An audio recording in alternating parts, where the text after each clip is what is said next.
Greetings, folks. It is I, RichManZ. Richie Rich is back in the building with another Ford's video. On this video is actually going to be looking at, again, you could say one of for a lot of black guys who are looking to venture into the entertainment industry slash Hollywood industry.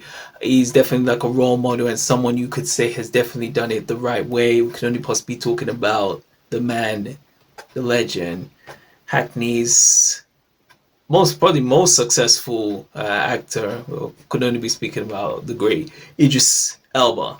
So before I talk more about Idris, let me get a RichManZ here. So yeah, as I told, Idris Elba, he's one of the few guys who you could say successfully made it from London, England, and became like a bona fide leading man in Hollywood. And I'll even give like a history about him. For me, at the time when I first saw Idris Elba in England on Friday nights, there was there was a talk show. I believe it's still running. I believe it was off air for a while. Then it returned back to late night television. It was the Jonathan Ross show. So basically the equivalent to let's say Jimmy Kimmel or Jimmy Fallon in North America. So I remember late at night, like me with my family, and I was a teen at that time. I saw Idris Elba come on Jonathan Ross talk show, and it was to promote the Four film. There was this again crazy controversy about a black guy playing one of the main superheroes, co-superheroes in the Four movie, alongside Liam Hemsworth and Natalie Portman at that time. So again, very different to what it is now. But I remember seeing him on the Jonathan Ross show. I was like, who is this guy with all this swag and it's coolness about him? I was like, wow, But even when I watched him back then, and this would have been 2007, 2008, I could never imagine he would go on to be playing Nelson Mandela, or playing again a blockbuster film with Dwayne Johnson, Jason Statham. I never could have imagined he would have achieved this a crazy success. And so I first saw him on that. That was the first time I ever saw Idris Elba. So around that time when I first saw him, and again this time we don't have the convenience of the internet as we do now. When I saw him, I also did some research and I found that he was on a television series called The Wire. For The Wire, to people who don't know, this is a crime gangster drama series that took place. That was being shot, and the original run series was in the 2000s, and it's had much critical acclaim. It was one of the first appearances of Michael B. Jordan in this series, and Idris Elba was playing Stringer Bell, who was the main, you could say, drug kingpin for the first 3 seasons. So I used to watch The Wire around the time, let's say, whilst I was in my college slash undergraduate degree. So Idris Elba was always someone in the back of my mind. And when you're talking about again being again my complexion, dark skin, being a brother, being from the east of London, for a lot of black guys, there's the avenues to really become successful is very limited. If we're just keeping it 100, most of counterparts and most of our people always go through criminal behavior. They'd rather take the shortcut to success.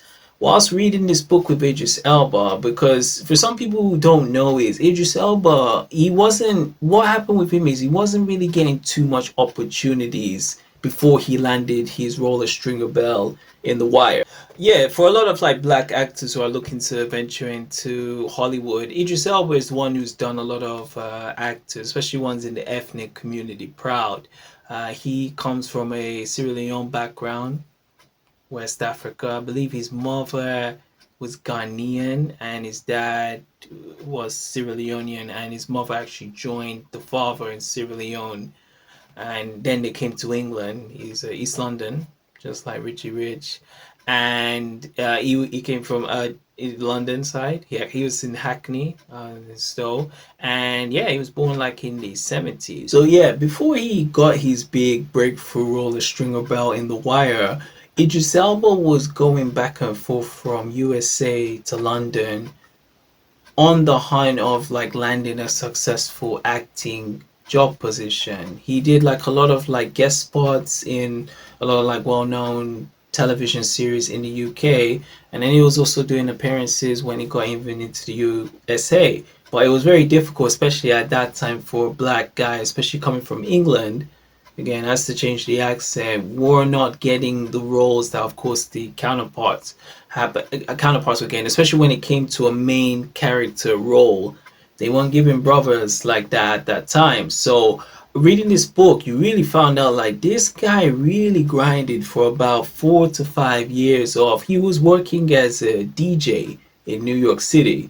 He was working like an underground DJ at these clubs. So he was even meeting some of these celebrities before he wasn't Idris Elba. He was meeting Dave Chappelle. He was meeting Idris Elba. He was meeting Dave Chappelle. He was meeting Chris Rock. He was meeting even a few celebrities even in the music game before he made it to what he is now. And it's really inspiring to see, again, someone who is from England, just like me, comes from an African background, just like me, and then to go to North America and become this super sensational star. And it's funny because I'm in North America more or less now, but beside the point, enough about me. We'll keep it on Idris. But the book really talks about what he really had to do to sacrifice, because once he even went to USA, he was in a relationship, which is a big part of his story, like relationships that really there was relationship Idris had that for a lot of guys it would have hindered them. It would have stopped them. Maybe they wouldn't be so ambitious to real focus and still go after their dream. Idris was different. He was very, very persistent. So even when he went to New York, he was managing like getting married. He got married to his makeup artist, and he had a kid shortly after who was born in the States, and he was trying to make ends meet of doing a number of gigs. But of course, as he was doing his acting gigs and going for audition after audition after audition, he was also doing DJs at nightclubs just to really support the family at that time. So it really shows like really big ups to him to like really take that major risk. And for a long time, especially when Idris was coming up, is that for like especially black actors, especially the English ones, they were taking the roles of like the black Americans, because in UK, and I've even known this for a while, is that for UK there's so little opportunities for like a black actor to make it, to be signed to a successful television series, or just like Idris become a bona fide leading man in Hollywood movies such as Pacific Rim. He appeared in the Fast and Furious series. He's doing romantic movies with Kate Winslet. That stuff would have never happened if he never just had the drive and that determination to be like, look, things are not happening here. We need to go. We need to go. The money is never going to come to you. You have to go after that money.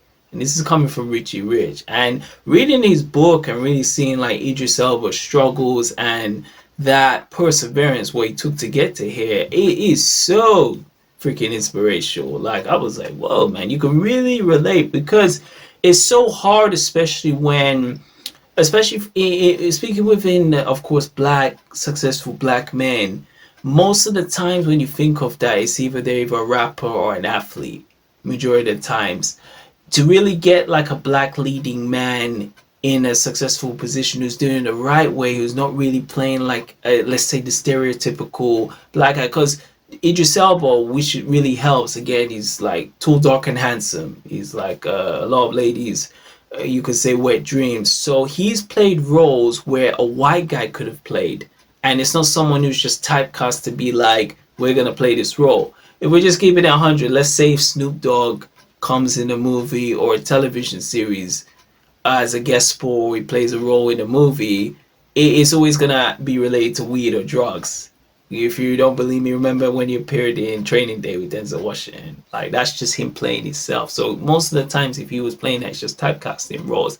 And with Idris Elba, it shows that not every black actor has to go down that lane in order to be a successful. You can be the heartthrob and not be the, you know, the criminal or the thug or the one who doesn't know really how to read good or never graduate from high school. You don't have to be that.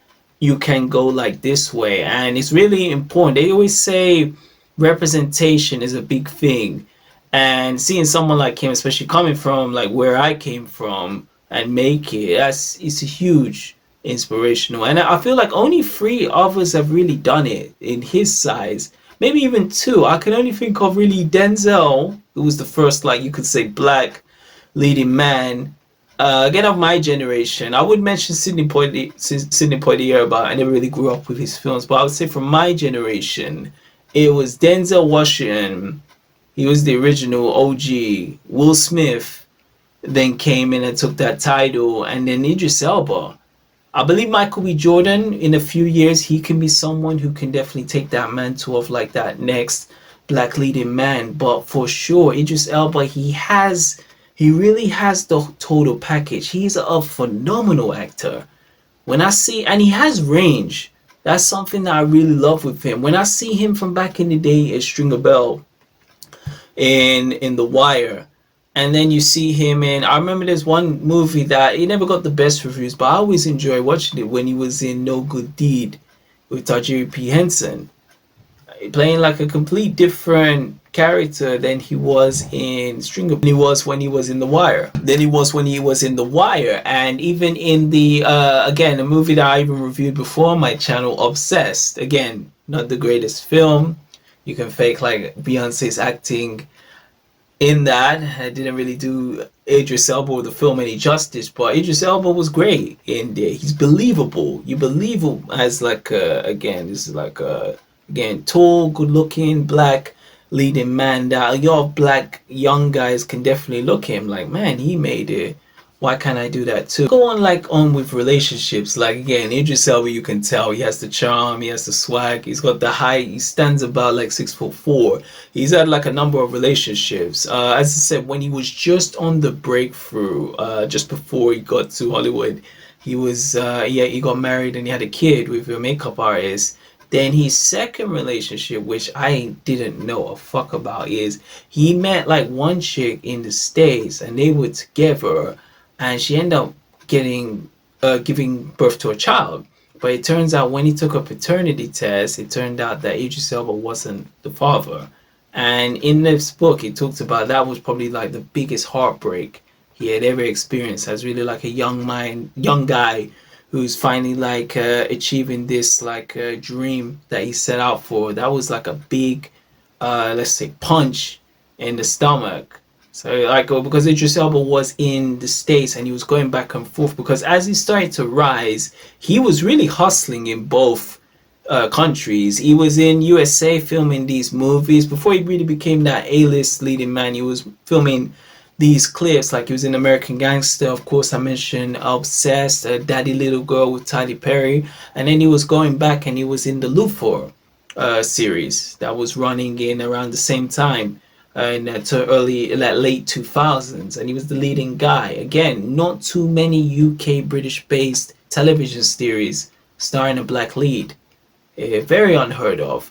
So whilst he was going back and forth, this woman was getting jiggy with it with another guy in his absence. And again, it was something that happened, and it didn't stop him. I remember in the book he also said he met a lawyer. Again, he met a lawyer and they were in Vegas, and he said they were madly in love. They ended up getting married, like, again, without preparation, without really knowing each other. And they actually annulled the wedding. They annulled the wedding like just the day after. Like, I think they realized like what the heck we were doing.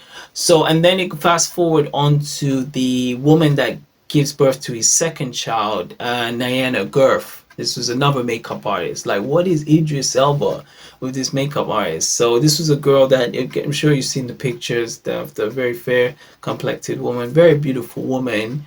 She had a kid. He had a kid with her, but at the same time, when Idris had a kid with her, he was in a relationship with, I believe, the music artist K Michelle, again from the States. Again, because again, Idris was when Idris Elba's star was rising. He was around everywhere. It's not even just the movies and the television series. I mean, the guy was appearing in the Office series. I'm aware of the effect I have on women. Like he was on there. So once that happened, the publicity, you're talking about like he's appearing on talk shows now. He's on magazine shoots. He's possibly on like video games. He's doing voice over work. There's so much stuff he was doing. I believe he couldn't really maintain that relationship with his second baby mother.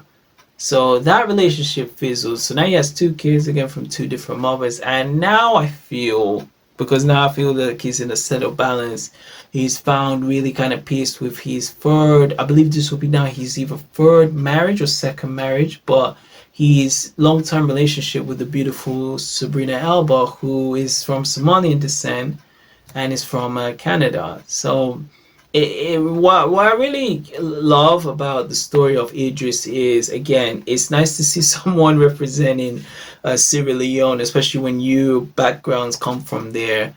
What I love as well with him is that he took the long way to get it, because Idris Elba didn't make it early like how Will Smith did in the 90s, when he had, again, super popular television series, and then now he's in blockbuster movies with like Jeff Goldblum and Tommy Lee Jones. Idris Elba didn't have that. His one was a slow burn of like going to failed auditions or cancelled series, making the jump from United Kingdom and then going to USA and just trying his luck on trying to make it happen. Man was even selling that green. Not that type of, I was selling that green just to get by. So he really came from humble beginnings of like, again, before he came, there was only Denzel, there was only Will Smith who really like laid that groundwork for black success, black leading men actors to come in that position. So it really just shows sometimes delayed gratification is the best. Yeah, when you see him like from String of Bell to see him now like he's doing the voice work in Sonic the Hedgehog and he's with movies with John Cena, because he really took the long way, came from humble beginnings. He knew what the struggle, because oh yes, the struggle is real. That struggle was able to give him that, let's say, conviction to keep his career so consistent as it is now. Almost like 20 years in the game, more or less, since The Wire debuted, like I said, in the 2000s, late 2000s when I was watching it, and to him seeing him now in 2015, so 2025 I should say. So he's super inspirational. And what I love so much with Idris, I don't believe you ever really hear any shit that happens with like a lot of other celebrities. Like there's some people want to get into that business just to be famous. Like they really like that type of stuff, paparazzi following them everywhere, and they love the whole like there's no such bad thing about publicity. But Idris is a real private dude, and he doesn't let the whole fame aspect like really affect the craft and work. Very similar to Denzel Washington, the way he behaves and kind of manages his career. So again, this is someone, like I said, you can really reading the book and also like following him for a number of years, you really see like the way he conducts himself, and he's a very cool type of dude to really be like, yeah, this is someone you want to like become. Like I said, he's really opened the doors for like young black actors who really want to follow in the footsteps of the great Idris Elba. And another thing I forgot to mention before we tap out is they talk about the James Bond thing. Like for my honest thoughts about this is, if they were gonna give the role of James Bond to Idris Elba, they should have already done that a while ago. Long the time Daniel Craig said he was gonna retire for that role, they should have already got him. So you can make of that what you want. I think it would be a phenomenal James Bond. Yeah, it's just a shame. But yes, let me know what you think about even that part about James Bond. Be sure to like, comment, share, and subscribe. And if you haven't already done, folks, what are you waiting for? Get your paper right. BAFTA and update your wallet.